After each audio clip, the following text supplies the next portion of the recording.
पाल जी भगवान का सत्संग। सद्गुरु रामपाल जी भगवान का सत्संग। इंद्रदेव की संपूर्ण कथा भाग 3। देवराज इंद्र की आयु कितनी है? एक इंद्र के शासन का काल 72 चतुर्युग है। एक चतुर्युग में मनुष्यों के 43,20,000 वर्ष हैं। एक चौकड़ी चतुर्युग 4 युगों से बना है जो इस प्रकार हैं। एक सतयुग 17,28,000 वर्ष। दो त्रेता युग 12,96,000 वर्ष। तीन द्वापर युग 8,64,000 वर्ष। चार कलयुग 4,32,000 वर्ष। कुल 4.32 करोड़ मानव वर्ष। मृत्यु के पश्चात भगवान इंद्र एक गधा बनता है। तब वो अन्य जीवन रूपों में पीड़ित होता है और जन्म और मृत्यु के दुष्चक्र में रहता है। यह ईश्वर का संविधान है। देवराज इंद्र की पत्नी शची की आयु कितनी है? इंद्र देव की रानी का नाम शची इंद्राणी है, जिसकी आयु 1008 चतुर्युग है। सच्चे आध्यात्मिक ज्ञान की कमी के कारण साधक मनमानी पूजा हठ योग करते हैं। उसी आधार पर जो प्राणी इंद्र देव की महारानी पत्नी का पद धारण करने के योग्य हो जाता है, वह एक महाकल्प तक के लिए जारी रहता है और अपने स्वर्ग के राजा की पत्नी के रूप में अपने कार्यकाल के दौरान 14 इंद्र को भोगता है। इंद्र की आयु 72 चतुर्युग है। शची की आयु 72 चतुर्युग x 14 = 1008 चतुर्युग है। एक कल्प 1000 चतुर्युग होता है, जो ब्रह्मा जी का भी एक दिन है। टिप्पणी: मृत्यु के पश्चात शची उर्वशी गधी बनती है, जैसे इंद्रदेव गधा बन जाता है। फिर दोनों 84 लाख जीवन प्रजातियों में पृथ्वी पर जीवन व्यतीत करते हैं। यह प्रक्रिया तब तक जारी रहती है जब तक कि प्राणी एक तत्वदर्शी संत की शरण में नहीं आता है और नियमों में रहकर सत्य साधना नहीं करता है। गीता अध्याय 8 श्लोक 16 में कहा गया है कि ब्रह्मलोक की प्राप्ति के बाद भी साधक पुनरावृत्ति में रहते हैं। उन्हें जन्म और पुनर्जन्म के दुष्चक्र से राहत नहीं मिलती, अर्थात मोक्ष नहीं मिलता। सर्वशक्तिमान कबीरदेव अपनी अमृत वाणी में बताते हैं कि इंद्र कुबेर ईश की पदवी ब्रह्मा वरुण धर्मराया, विष्णु नाथ के पुरखोर जाकर तू फिर भी वापस आया। कृपया विचार करें, स्वर्ग के राजा और रानी जन्म और मृत्यु के चक्र में हैं। इसी तरह स्वर्ग के अन्य देवताओं और सभी प्राणियों की स्थिति है। वे स्वर्ग को प्राप्त करने के बाद भी मुक्त नहीं होते। वह निवास जो गलती से सभी भक्तों का सबसे आकांक्षी निवास है। इसलिए सभी साधकों को यह सलाह है कि देवी देवताओं की पूजा न करें, मनमानी पूजा बंद करें। साधकों को सत्य साधना करनी चाहिए, जो जन्म और मृत्यु के दीर्घ रोग को समाप्त करती है और मोक्ष प्राप्त होता है। आगे बढ़ते हुए हम अपनी पवित्र पुस्तकों में वर्णित कुछ सच्ची कहानियों का अध्ययन करेंगे, जो इंद्र देव के बारे में कुछ विशिष्ट और व्यवहार संबंधी तथ्यों को उजागर करती हैं।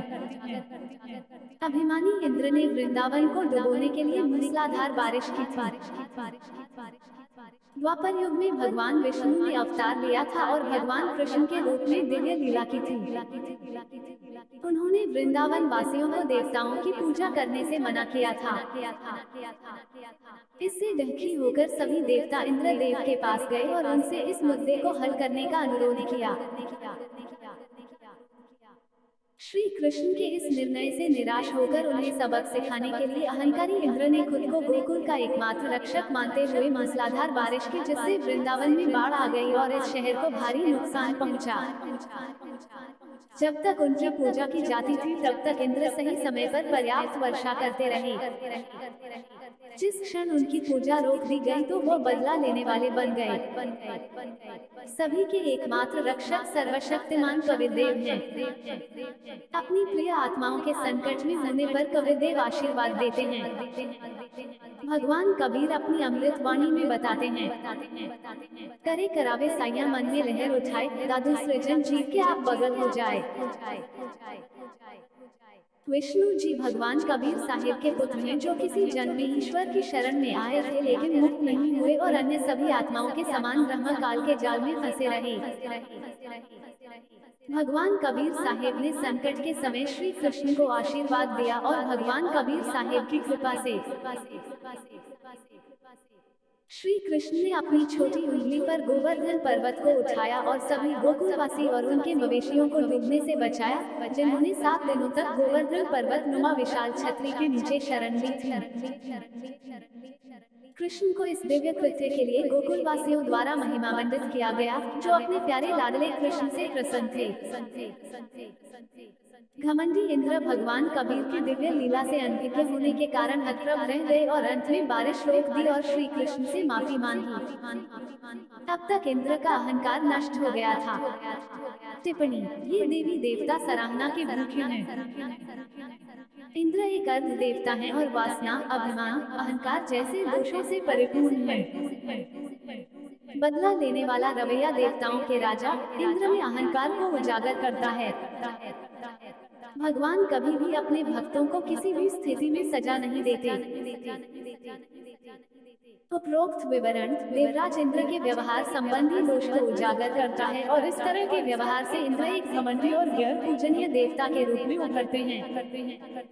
जब भगवान इंद्र वासना के लिए श्रापित हुए। भगवान इंद्र के चरित्र की कमजोरी को एक सच्ची कहानी के माध्यम से दर्शाया गया है, जब इंद्र ने अहिल्या को धोखा दिया। ऋषि गौतम इंद्र देव के आध्यात्मिक गुरु थे। अहिल्या के साथ इंद्र की सगाई का समय था।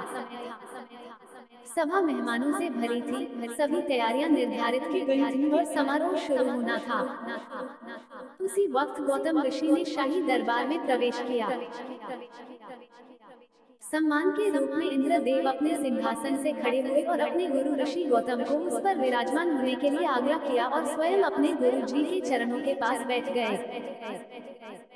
इस बीच कुछ तात्कालिकता के कारण इंद्र कुछ महत्वपूर्ण कार्य के लिए सभा से चले गए।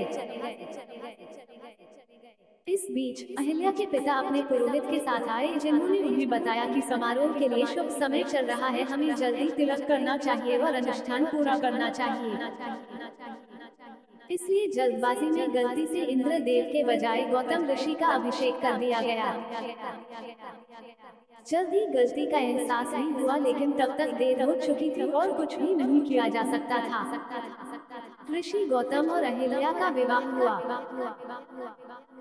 इंद्र देव ने हालांकि यह दिखाने की कोशिश की कि वह इस प्रकरण से सामान्य है, लेकिन अहिल्या को अपनी पत्नी बनाने की गहरी इच्छा बरकरार थी, लेकिन वे चुप रहे। इंद्र भोगविलास और कुख्यात तरीके के लिए जाने जाते हैं। वे अहिल्या के लिए आसक्त थे। उन्होंने एक कुख्यात योजना बनाई और शुक्ल नाम के एक देवता से सुबह नियत समय से 2 घंटे पहले मुर्गे की बांध गौतम ऋषि के निवास के पास लगाने के लिए आदेश दिया। ऐसा ही किया गया। मुर्गे की बांध सुनकर ऋषि गौतम ने सोचा भोर हो गई है। वह शीघ्र ही जाग गए और पास की नदी में स्नान करने के लिए चले गए। इस बीच इंद्रदेव पृथ्वी पर उतरे और गौतम ऋषि का रूप धारण किया और चुपके से झोपड़ी के उस कमरे में चले गए जहां अहिल्या सोई हुई थी और उनसे शारीरिक संबंध बनाने की इच्छा जाहिर की। अहिल्या इंद्र को पहचान नहीं पाई और पति गौतम समझकर स्वीकृति दे दी। उधर ऋषि गौतम को शंका हुई कि आज बहुत जल्दी भोर कैसे हो गई। उन्होंने स्नान के बाद जल्दी से झोपड़ी की तरफ प्रस्थान किया। दूसरी ओर अपनी वासना पूरी होने के उपरांत इंद्र प्रस्थान करने लगा।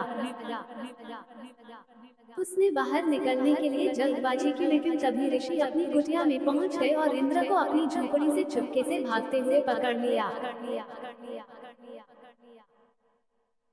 ऋषि में क्रोध उत्पन्न हो गया और 1 मिनट भी बर्बाद किए बिना गौतम ऋषि ने इंद्रदेव को उनके शर्मनाक कार्य के लिए श्राप दे दिया कि उनकी अश्लीलता उनके अपने शरीर पर 1000 स्त्री योनियों के रूप में उत्पन्न हो जाएगी और देवताओं के राजा के रूप में उनका शासन भी आपदा के कारण विनाश हो जाएगा।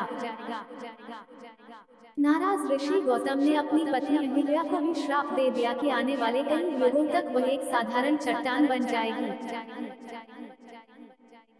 इंद्र ने अपने शर्मनाक कृत्य के लिए माफी मांगी और बाद में ऋषि गौतम ने अपना श्राप बदल दिया कि 1000 स्त्री योनियों के बदले 1000 आंखें इंद्र के पूरे शरीर में उत्पन्न हो जाएंगी।